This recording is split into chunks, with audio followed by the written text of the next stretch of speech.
Oasis স্কলারশিপে আবারও নতুন একটি আপডেট এসেছে। অনেকদিন হয়ে গেল ওয়েসি স্কলারশিপ নিয়ে কিছু আপডেট দেওয়া হয়নি, কারণ কোনো কিছু আপডেট আসেনি, তাই জন্য আপডেট বা ভিডিও আপলোড হয়নি ওয়েসিস স্কলারশিপ নিয়ে। দেখো, পশ্চিমবঙ্গে সরকার চেঞ্জ হয়েছে, তাই গুছিয়ে নিয়ে প্রথম থেকে শুরু করতে কিছুটা সময় লাগছে। আর তোমরা তো জানো, এই সামনেই 22 তারিখে বিল পাস হয়েছে, তারপরে কিন্তু ওয়েসিস স্কলারশিপের কিছু আপডেট এসেছে। এই আপডেটটা শুধুমাত্র তাদেরই জন্য যাদের এখনো পর্যন্ত টাকা ব্যাংক অ্যাকাউন্টে আসেনি। তো চলো, কি আপডেট এসেছে আজকের এই ভিডিওতে দেখব। ভিডিওটি অবশ্যই হেল্পফুল মনে হলে চ্যানেলটিকে সাবস্ক্রাইব করে পাশে থাকা বেল আইকনটিতে ক্লিক করবেন, যাতে ওয়েসিস স্কলারশিপ ভিডিও আপলোড করলে আপনাদের কাছে নোটিফিকেশন দ্বারা পৌঁছাতে পারে। দেখো, সরকার চেঞ্জ হওয়ার পরে কিন্তু স্কলারশিপের যে ওয়েবসাইট, সে ওয়েবসাইটটি কিন্তু কিছু আপগ্রেড করেছে, দেখতে পাচ্ছ।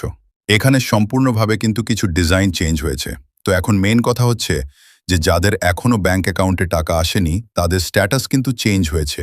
কি স্ট্যাটাস চেঞ্জ হয়েছে দেখো, আমি যে ব্যক্তিটির স্ট্যাটাসটাই দেখাচ্ছি, এই ব্যক্তিটির স্ট্যাটাসটা কিন্তু পেমেন্ট ফাইল জেনারেট হয়ে একটা ডেট দেখিয়েছিল যে এত তারিখের মধ্যে ব্যাংক অ্যাকাউন্টে টাকা চলে আসবে বা ছেড়ে দেওয়া হয়েছে কিছুটা, এইরকম টাইপের ছিল।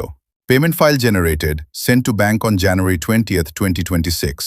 এখন হয়েছে কি না, স্ট্যাটাসটা চেঞ্জ হয়ে গেছে। টাকা তো ব্যাংক অ্যাকাউন্টে আসেনি, এইটাই তো সমস্যা। কিন্তু এদিকে চেঞ্জ হয়ে গেছে, স্ট্যাটাসটা রিভার্স হয়ে গেছে, পিছিয়ে এসেছে।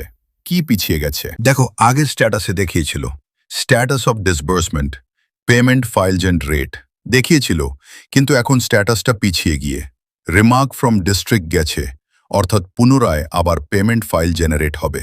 তো তাই জন্য সবাইকে বলছি যে তোমরা তোমাদের স্ট্যাটাসটা চেক করো যে তোমাদের রিভার্স হয়েছে কিনা। রিভার্স হলে টাকা পাওয়ার সম্ভাবনা থাকছে। এখন কিছু বলা যাচ্ছে না, সরকার চেঞ্জ হয়েছে, কিছু কাজ এখন গুছিয়ে প্রথম থেকে শুরু করতে অনেক সময়ও লাগছে। তো তোমাদের এই স্ট্যাটাস চেঞ্জ হয়েছে কিনা তোমরা স্ট্যাটাসটা চেক করে কমেন্টে জানাও। তো চলো, দেখা হচ্ছে পরবর্তী ভিডিওতে।